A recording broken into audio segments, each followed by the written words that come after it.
A student at Memorial High School in Port Arthur says that he was paddled by his football coach without his parents' consent. KPRC 2 News' AJ Patel joins us in the newsroom after sitting down with the player and his father today. AJ, what are they saying now? And also, could this happen to students around the Houston area?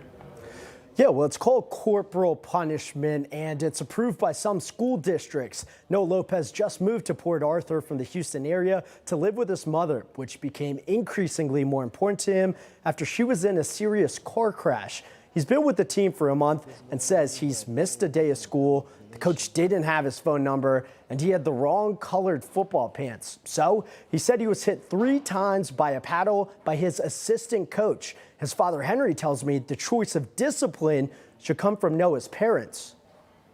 He feels like it wasn't punishment. He feels like he got assaulted. They should have called me and said, hey, I got your son here. I'm about to pop him. I'm just letting you know. They didn't let me know. The Lopez's say this all started because Noah wore the wrong color football pants to practice, being brand new to the team. The 15-year-old also says he got in trouble for missing school because he didn't have a ride after his mom got in a serious car crash. On top of that, his running back coach at Memorial High School was mad because he didn't have Noah's phone number. It just really hurt real bad. Like, I was running across the room, like going in circles, and everybody was just laughing. And I was like, dang, like, come on, bro, it's already embarrassing, I'm getting hit. The thing is, Port Arthur ISD allows corporal punishment unless parents opt out of it in writing. In a statement, the district adds, the policy doesn't require a parent to provide any written consent before corporal punishment may be administered. I don't even whoop my son. The school district says parents like Henry would need to opt out of corporal punishment by submitting a signed, written statement. After the second hit, he was saying that, do you want it on the left or right? Because he was already hitting only my left, so it was like hurting.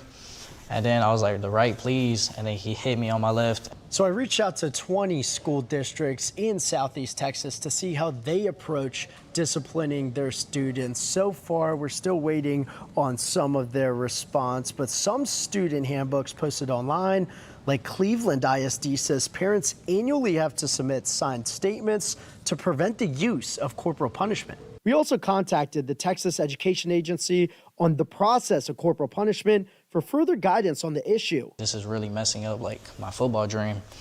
And I was just like depressed. I was like I put so much work to the gym, like where I go outside and just work and play. And I was just like, is this all a waste or something? Henry is planning on moving his son to Conroe, where corporal punishment is not used. Now, it's unclear if or when school districts who use corporal punishments tell parents.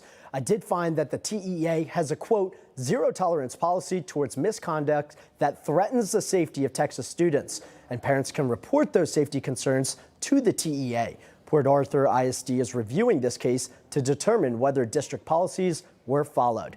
I'm AJ Patel, KPRC 2 News.